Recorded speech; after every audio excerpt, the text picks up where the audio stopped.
See, sociologically, it is impossible for a society to survive as a culture if its history consists only of injustice, exploitation, and anarchy. See, it is not possible. Such a society cannot survive. So, minimally,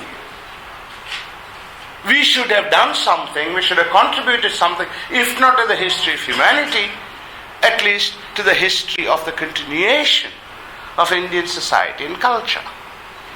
But we don't know what it is. We cannot say what it is. And the only thing we know is that we are we, of course, it's always the upper caste or the upper class, which goes on exploiting the majority of the Dalits or the oppressed. And we are not even taught, we are not even moved to ask the question whether this portrayal could be true. And where does this portrayal come from? This comes from the experience that Europe had of India. And what did we do? We accepted the experience of Europeans as though these descriptions about their experiences are true facts about Indian culture and people. Let me give you an example. Suppose the Europeans came here to Mysore, and then they went to Bijapur, and then they discovered that sambar was hot in Mysore, hotter in Bijapur. Whereas people in Bijapur think that it's very good, it's not at all hot. And people in Mysore think their sambar tastes excellent.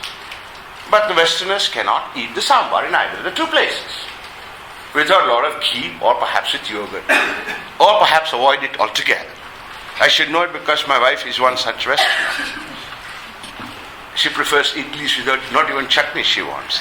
And another student of mine wants idli only with ghee because it's too hot otherwise. Now, these are their experiences, right? Should we take them as facts about India? They are not.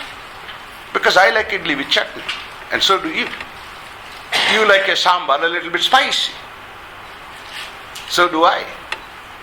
So, their experiences of India is not equal to the way India is. So the travelers came, wrote their reports. The missionaries came, continued the reports of the travelers. Social scientists came from Europe, they continued the report of the travelers and the missionaries. And they told us we are a corrupt country, we are an immoral country. And in fact it is against that Swami Vivekananda reacted in his own way. Whether right or wrong, it's for us to judge, because we have the privilege of standing here 100 years later, more than 100 years later, and of course 130 years later, we can find out where Vivekananda Paramahamsa were wrong. Another 130 years, they'll be saying the same thing about us. I mean, it's a privilege of each generation. But despite that, that is what Vivekananda was reacting to. So this is a story he saw in his life being reproduced. And the extraordinary thing is, this is not a story of the past, which was done in 1880s or something. This continues in 2111. To give you just one idea of how pathetic the situation is, how horrible the situation is. There is this guy called James Mill, who was the father of John Stuart Mill, a famous liberal thinker. He wrote a book called The History of British India, published in 2 thick volumes in the middle of 19th century. He never visited India, of course. And this book was used to train ICS officers, British administrative officers. And of course he had nothing good to say about Indians. You wouldn't believe what he wrote about Indians.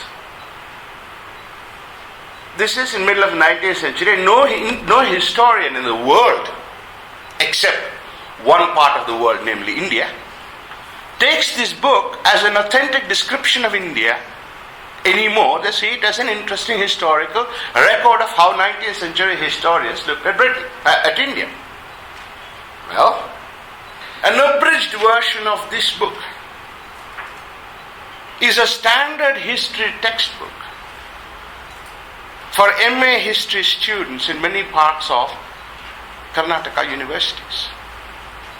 You see, where are we living? What are we doing?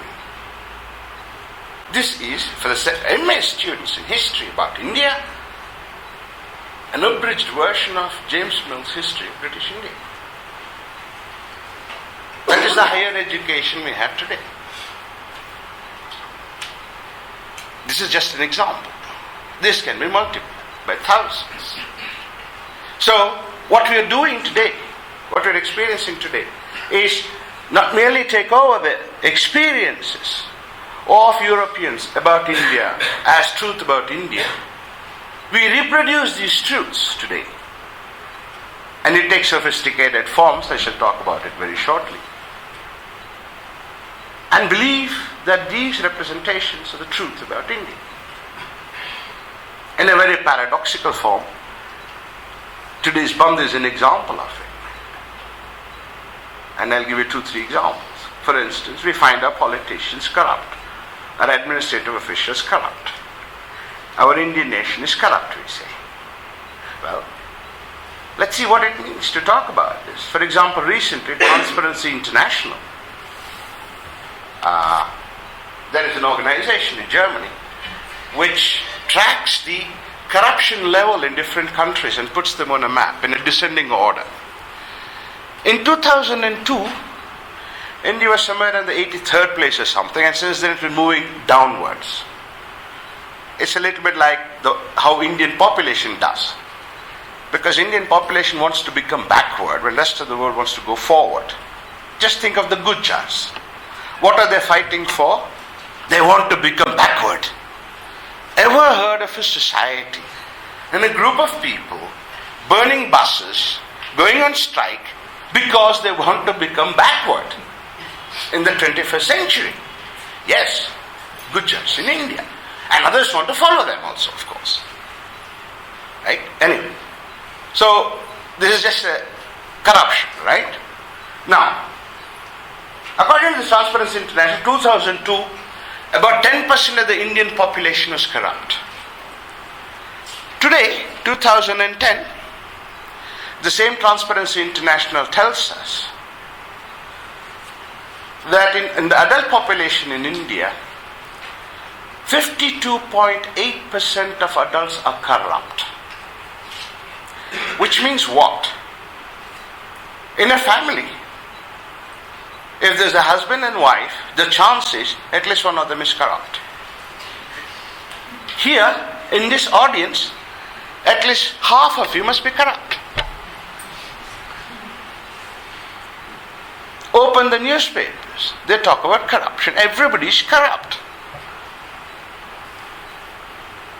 Now, whatever be the origin of corruption, the interesting thing is, this claim about Indians being corrupt is a story that began in the 18th century, and it has simply continued without any pause. Which can mean one of the two things, of course. And it's interesting for us to think about the two options. One is that Indians are indeed corrupt,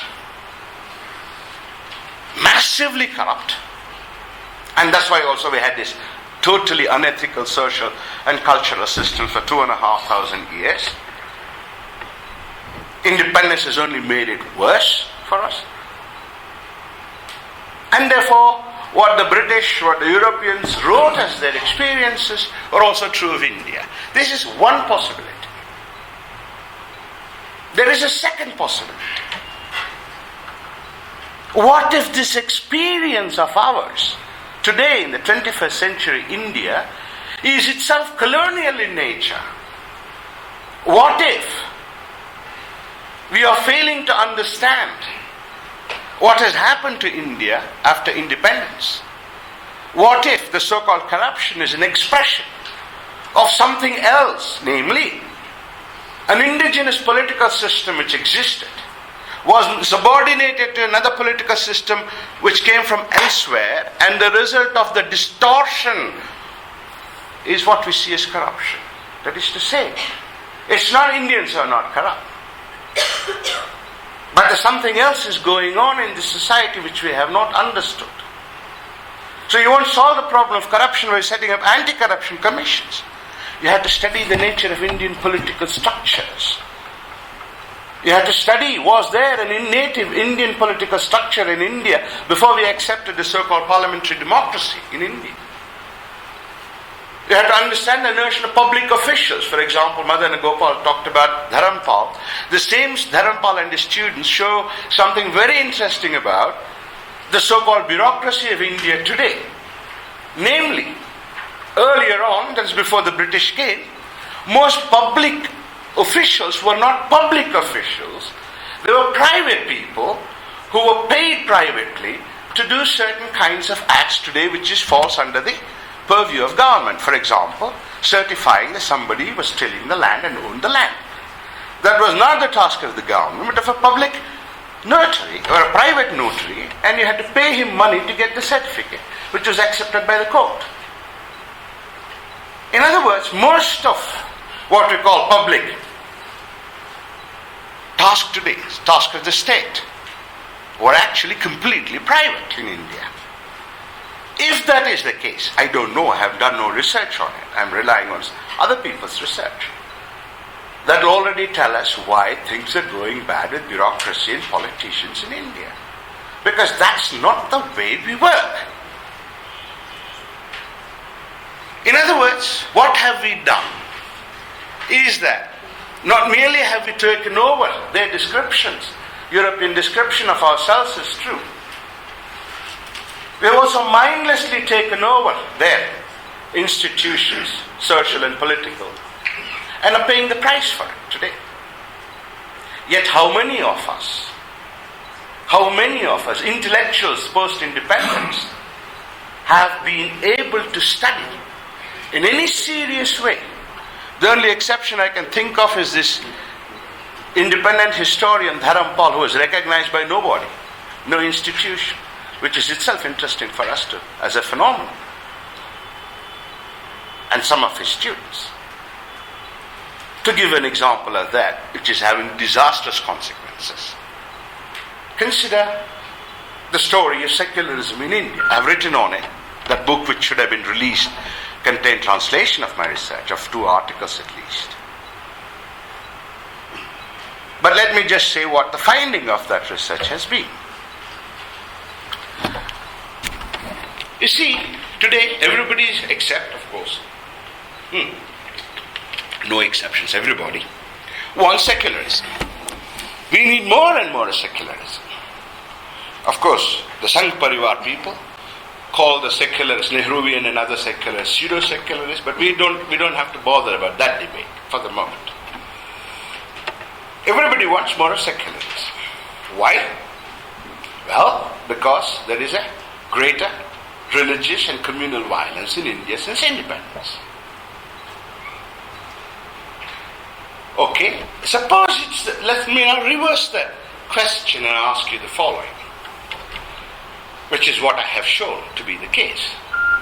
What if the increasing violence in India, increasing religious and communal and religious violence in India after independence is the result of secularism? Secularism is not the answer to this disease. In fact, it is causing the disease. So we will not solve. That is why, after independence, enormous growth of religious and secular violence in India. How many of us intellectuals in India, since independence, have done the effort to read seriously into the history and theory of the growth of secularism in Europe and in India, find out what the relationship is? Hardly any. Yet everybody is a secularist. From Rajiv Bhargava in Delhi University, who is trying to go to America as quickly as possible, to your run-of-the-mill secularist activist in a place like Mangalore, who is trying to go to Bangalore if possible. All of us are secular.